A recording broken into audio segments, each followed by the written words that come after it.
राधे राधे। बोलो बोलो नारायण भगवान की जय। भैया सभी बैठ जाइए और जिनके पैरों में तकलीफ है, परेशानी है, तो वो सीढ़ी पे बैठ जाओ, वो सब बैठ जाइए। देखिए यहाँ आदि बद्री धाम के जो आप दर्शन करने आए हैं, ये आदि बद्री तो स्वयं कृष्ण भगवान ने विराजमान किए थे यहाँ पे। नंद बाबा और यशोदा मैया, उनकी 80 वर्ष की आयु हो गई, बुजुर्ग अवस्था थी। उन्होंने कामना की थी भगवान नारायण से कि हमारे अगर बेटा हो जाए तो हम 4 धाम की यात्रा के लिए जाएंगे। कन्हैया का अवतार हुआ, कन्हैया 8 वर्ष के हो गए। नंद बाबा और यशोदा मैया भोजन बना रहे, पकवान बना रहे। भगवान ने देखा कि भोजन बन रहा है, तैयारी हो रही है कहीं जाने की। भगवान ने पूछा, बाबा कहीं जा रहे हो क्या? नंद बाबा बोले, हम तो 4 धाम की यात्रा के लिए जा रहे हैं, क्योंकि आपका जन्म नहीं हुआ तो हमने कामना की थी भगवान नारायण से, अब तो बड़े हो गए तो हम 4 धाम के दर्शन कराएंगे। कन्हैया बोले, हम आपको ब्रज में करा देते हैं 4 धाम। नंद बाबा बोले, हमने कभी सुना ही नहीं कि हमारे ब्रज में भी 4 धाम है। कन्हैया बोले, तो गिरिराज जी बोलते हैं गोवर्धन, उससे ये 12 कोस दूर है पश्चिम दिशा की तरफ, आप हमारे साथ चलिए। कन्हैया ब्रज यात्रा को लेके आए और चलते चलते रात हो गई तो पास में एक यहाँ से 5 किलोमीटर की दूरी पे पीछे की साइड में एक खो नाम की जगह पड़ती है, खो वहां ब्रज यात्रा ने विश्राम किया था। ये खो नाम की एक जगह है, वहां ब्रज यात्रा ने विश्राम किया था कि सुबह होगी, दिन निकलेगा तो हम अपनी यात्रा को आगे बढ़ाएंगे। रात में भगवान उस यात्रा को छोड़ के देव सरोवर गए और वहां एक संत हुए ऋगु नाम के, जो ऋगु बहुत से बिल्कुल समझते हैं ऋगु। तो ऋगु ऋषि ने तो देव सरोवर पे 66,000 वर्ष तपस्या की थी।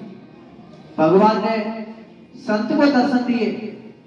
संत ने दर्शन करते ही कन्हैया के और अपने शरीर को छोड़ दिया। जैसे शरीर को छोड़ा तो छोड़ते ही वह शरीर जल बन गया और वो गंगोत्री यमुनोत्री में बह के इस कुंड में आया था जो इस सीढ़ी से नीचे है। तो इस कुंड का नाम तो पड़ा तप्त कुंड। तप्त का मतलब तो गर्म पानी नहीं है, इसमें तो ठंडा पानी है, लेकिन तप के द्वारा जो शरीर का जल बना, इसीलिए इस कुंड का नाम तप्त कुंड है। सुबह हुई, दिन निकला तो सारी ब्रज यात्रा जगी। ब्रजवासियों ने भगवान को ढूंढा था तो भगवान वहां मिले नहीं, इसीलिए उस जगह का नाम कहलाया खो, कि भगवान श्री कृष्ण खोए गए। भगवान तो अंतर्यामी है, वो जानते हैं कि सारी ब्रज यात्रा परेशान है। वो देव सरोवर से खो वाली जगह पर पहुंचे तो सारे ब्रजवासी बोले, कन्हैया कहाँ गए आप? कन्हैया बोले, हम तो यही थे। तो सारे ब्रजवासी बोले, आप तो झूठ बोलते हैं, हमको 4 धाम के दर्शन कराइए। कन्हैया बोले, चलिए आप हमारे साथ। कन्हैया ब्रज यात्रा को लेके यहाँ पे आए तो सारे ब्रजवासी बोले, यहाँ तो पहाड़ है, जंगल है, यहाँ 4 धाम तो है ही। कन्हैया बोले, आप आंखें बंद कीजिए और भगवान नारायण का ध्यान कीजिए। योग माया का आह्वान किया कन्हैया ने और योग माया उत्तराखंड से 4 धामों को लेके आई थी। जब सभी तीर्थ और सभी धाम ब्रज में विराजमान हो गए तो जहाँ राम जी ने रामेश्वर को विराजमान किया, वहां से चल के आई थी माता पार्वती और भगवान शंकर। लेकिन माता पार्वती अन्नपूर्णा के रूप में विराजमान हुई तो शंकर भगवान रामेश्वर के रूप में विराजमान हुए। आप जो बड़ी शिवलिंग के दर्शन करते हैं, हमारे भक्त लोग जो भी यहाँ आते हैं, ये बड़ी शिवलिंग तो आपको रामेश्वर में मिल जाएगी, लेकिन वहां मिट्टी की है जो बालू से बनाई थी राम जी ने, और यहाँ पत्थर की है। लेकिन जो नंदी के पीठ के ऊपर रामेश्वर जी महाराज है, ये ऑल इंडिया पूरे भारत में नहीं है।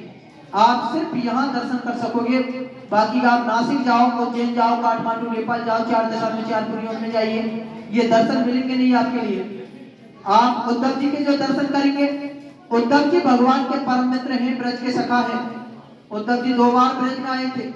एक बार ज्ञान का घमंड हुआ तब आए थे गोपियों को समझाने के लिए, और एक बार जब भगवान अपनी नर लीला समाप्त करके गोलोक धाम पधारे तब उद्धव जी को विराजमान कर गए। तो उद्धव जी आज भी श्रीमद् भागवत कथा सुना रहे हैं बद्री विशाल को। बीच में आपके बैठे हैं बद्री नारायण। बद्री बोलते हैं पेड़ के पेड़ को, जो छोटा वाला पेड़ आवे झाड़ी पेड़। तो लक्ष्मी मैया को पेड़ का पेड़ बनी थी और भगवान नारायण की छाया की थी पेड़ बन के। संस्कृत भाषा में पेड़ के पेड़ को बद्री कहते हैं, इसीलिए इसका नाम है बद्री नारायण।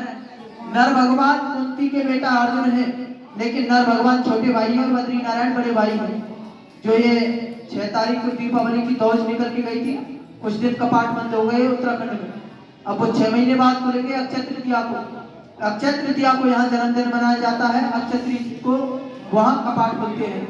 जब ये 5 वर्ष के यहाँ हो गए तो हिमालय पर्वत उत्तराखंड में गए और वहां जाके उन्होंने तप किया था। क्यों किया था? क्योंकि जो दानवीर करण था वो पिछले जन्म में प्रबल नाम का दैत्य था। उस दैत्य ने ब्रह्मा जी की तपस्या करके 1000 कुंडल कवच मांगे वरदान रूप में। 999 इन्होंने तोड़ दिए, बचा एक लेके वो सूर्य भगवान की शरण में गया।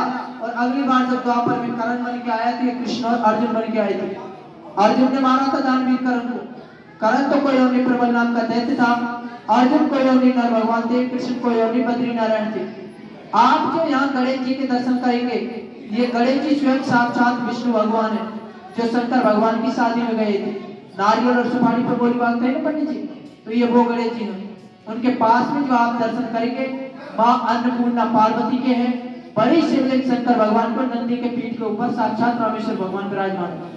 आप यहाँ से 1 किलोमीटर की दूरी पर जाओगे तो हर की पौड़ी, हरिद्वार, नीलकंठ, देव सरोवर, लक्ष्मण झूला, त्रिवेणी संगम, जितने भी भारत देश में पर्वत कुंड वन, वो सब वहाँ पे विराजमान है।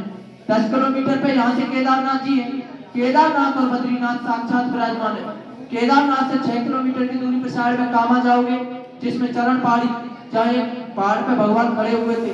भोजन थाली, वहाँ पत्थर की थाली और कटोरी बनी हुई है, जहाँ भगवान ने प्रसाद पाया था। भौम गुफा, एक भौमासुर नाम का देवता जो गाय बछड़ों को ले गए, जब भगवान ने गुफा में जाके मारा था। तीर्थों का राजा प्रयागराज, प्रयागराज को जो राजा बनाया था, भगवान पहली बार 4 धाम की यात्रा लेके आए तब बनाया था। और 84 खम्मा गोकुल महावर में भी है और कामा में भी है। और जो प्रयागराज है वो विमलकुंड के नाम से है। आपने ब्रजमंडल के दर्शन कर लिए, सारे तीर्थों का फल मिल जाएगा।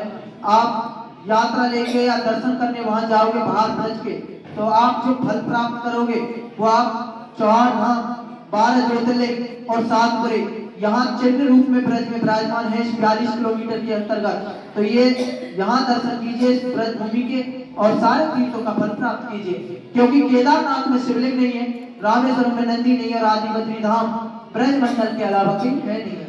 तो ये साक्षात दर्शन है, प्रेम से दर्शन करना। नंदी के पीठ के ऊपर छोटी शिवलिंग है, गौर से दर्शन कीजिएगा। बोलो बद्री नारायण भगवान की जय। सभी खड़े होकर प्रेम से दर्शन कीजिए। और मोबाइल से फोटो लेना, इस पर कोई पाबंदी नहीं है। आप पहले दर्शन कीजिए, उसके बाद में आप चाहे कितनी देर की वीडियो बनाओ। जो हम काम के लिए पहले आए हैं घर से, तो वो काम पहले कीजिए। 4 परिक्रमा होती है, 4 परिक्रमा लगाइए। हम आपको एक बार